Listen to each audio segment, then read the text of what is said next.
If you were there, it is April 1918. You are marching into Paris with your army unit on your way to the front lines. Women and children throw flowers from the windows and balconies. As you pass through the city, you want to do whatever it takes to defend this city and its residents. You know that defeating Germany will be difficult and very dangerous. Do you think American forces can help the Allies win the war? American soldiers arrive. By the time U.S. troops started to arrive in Europe in 1917, the Allies were dangerously near defeat. German forces were advancing in France once again, driving toward Paris. The German Navy was destroying Allied ships at sea, and on the Eastern Front, the Russians were desperately struggling to hold back the Germans. Joining the fight, French and British generals called for immediate help on the front lines. They wanted the U.S. troops, known as the American Expeditionary Force, to join French and British units. But General John J. Pershing, leader of the American troops, insisted that the Americans join the fight as a separate force. He refused to have the AEF scattered among the Allied forces, where it will not be an American army at all. Pershing also demanded that his troops be thoroughly trained for combat before rushing to the front lines. The AEF included many well-trained regular Army and National Guard troops, but it also included a large number of inexperienced volunteers and draftees. Pershing gave the men 3 months of intense training in Army discipline and trench warfare. He believed that taking the time to train his soldiers would help the Allies achieve victory.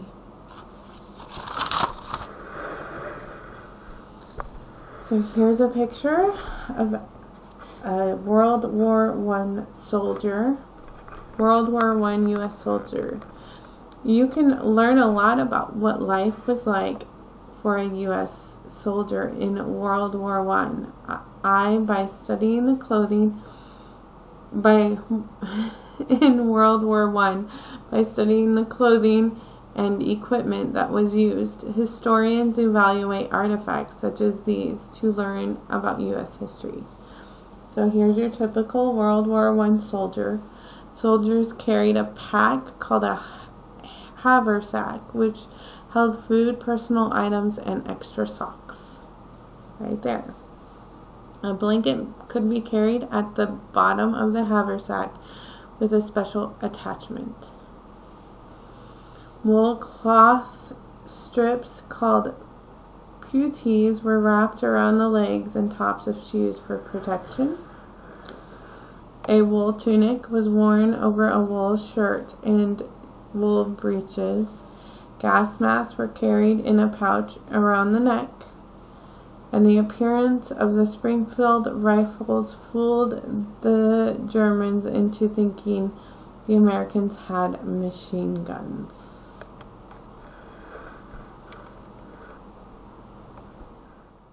Russia leaves the war. While Pershing trained his troops, the Allies' position became even more dangerous.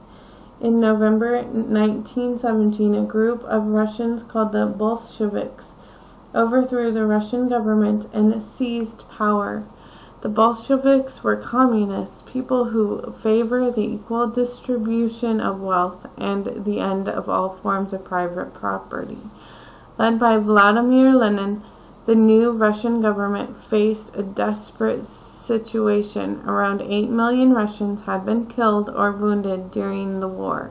Soldiers were deserting from the Eastern Front, and sailors were leaving naval bases. Food riots raged in the cities. The Russians could not keep fighting under these conditions. In March 1918, Russia signed the Treaty of Brest-Litovsk, a peace agreement with the Central Powers.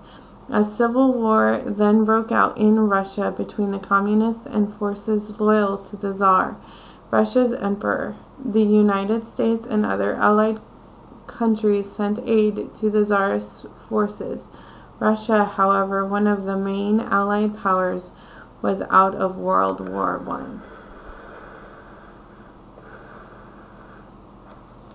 Winning the war. With Russia out of the fighting, German generals saw a chance to win the war. In the spring of 1918, Germany transferred many of its divisions of troops from the Eastern Front to the Western Front. Germany planned to smash the stalemate. The final battles at the same time, American soldiers arrived. Even training had not prepared them for the realities of war. The troops lived on dried beef, hard biscuits, and canned emergency rations. The men shared the trenches with rats, lice, and sometimes the bodies of dead soldiers. A soldier's song of the time described the situation. "Sing me to sleep where bullets fall. Let me forget the war and all. Damp is my dugout trench, cold my feet. Nothing but bully, canned meat, and biscuits to eat." On March 21, 1918, the Germans began blasting more than 6,000 heavy guns at Allied troops along the Somme River in northern France. The German advance, helped by a morning fog, surprised the Allies. German forces drove 40 miles into Allied lines before the advance stalled. Some 250,000 Germans had been killed or wounded. British and French casualties totaled 133,000. The Germans then attacked farther south, advancing to the Marne River and pushing the French line back toward Paris. At the critical moment, General Pershing promised Allied Commander Ferdinand Foch infantry, artillery, aviation, all that we have. The American people would be proud to be engaged in the battlefield, in the greatest battle of history. 2 divisions of the AEF joined French forces. The Germans were unprepared for the fresh energy and fighting skills of the Americans. The U.S. soldiers succeeded in stopping the German advance less than 50 miles from Paris. Then, at Belleau Wood, the Allies attacked and gradually drove the Germans back. The German generals became desperate. In July 1918, they launched their final offensive, one last attempt to cross the Marne River. Terrible losses on the German side during this push stopped the German offensive.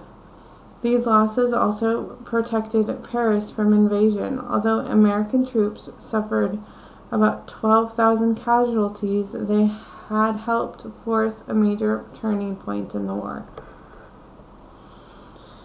Driving the Germans back, now the Allies drove toward victory. There were more than 1 million U.S. troops in France, and they played a key role in the later battles of the war.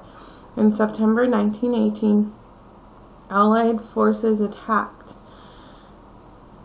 and defeated the Germans at the town of Saint-Mihiel on the border of France and Germany, along the Meuse River and in the Argonne forest. Near the French-Belgian border, American and Allied troops again attacked German forces. So here's a map that kind of shows the battles that were taking place. The green is what the Allied powers were doing. Red is what the Central Power movements. So, there you go. And if you look up here, it kind of shows you what all the colors mean. Okay, yellow is all the Central Powers. green is all the Allied powers. Gray is all the neutral countries.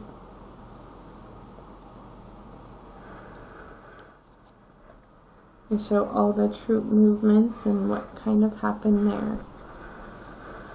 Okay, so here is a picture of the 369th Infantry spent 191 days in combat, longer than any other American force sent to Europe during World War I. The Harlem Hellfighters became famous throughout Europe and America for their valor. And there's a picture of them.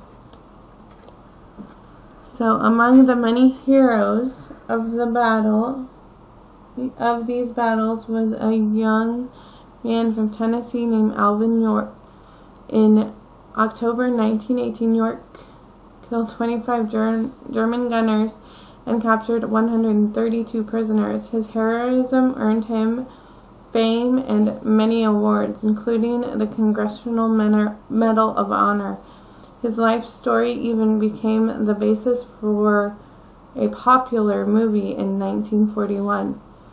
Also, among the brave American troops was the African American soldiers of the 369th Infantry.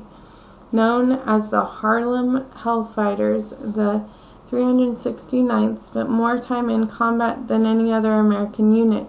Its members were the first to reach the Rhine River on the German border. They aided French forces at Chateau Thierry and Belleau Wood. France awarded them the prized Croix de Guerre, or Cross of War, medal for their bravery. The Allies were also winning the war at sea. Allied war planners used a new strategy called the convoy system to protect their ships. This meant that destroyers capable of sinking U-boats escorted and protected groups of Allied merchant ships. By November 1918, American soldiers were making rapid advances toward Germany. For the first time, the enemy lines were completely broken through, reported General Pershing. Armistice.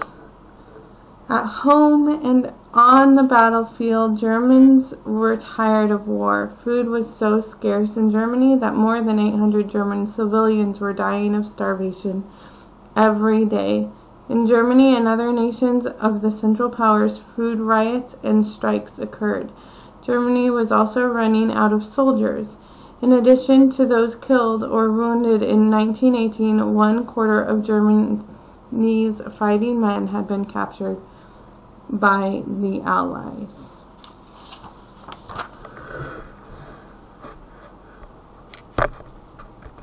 Germany's allies were also eager to end the war. Bulgaria and the Ottoman Empire quit the war in the fall of 1918. Austria-Hungary reached a peace agreement with the Allies on November 3rd. Seeing that his country was beaten, the German leader, Kaiser Wilhelm II, gave up his throne and fled to the Netherlands. The Germans then agreed to cease fire. The Allies demanded that Germany pull back from all its conquered territory. They insisted that Germany destroy its aircraft, tanks, and big guns and surrender its U-boats. The Germans had no choice but to accept these demands to disarm. The armistice or truce went into effect on the 11th hour of the 11th day of the 11th month of 1918.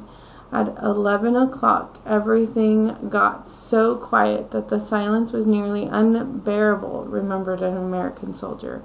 Then the silence was broken with shouts like, "I've lived through the war!" Summary and preview. America's entry into World War I helped the Allies achieve victory. In the next lesson, you will learn about the effort to work out a permanent peace agreement.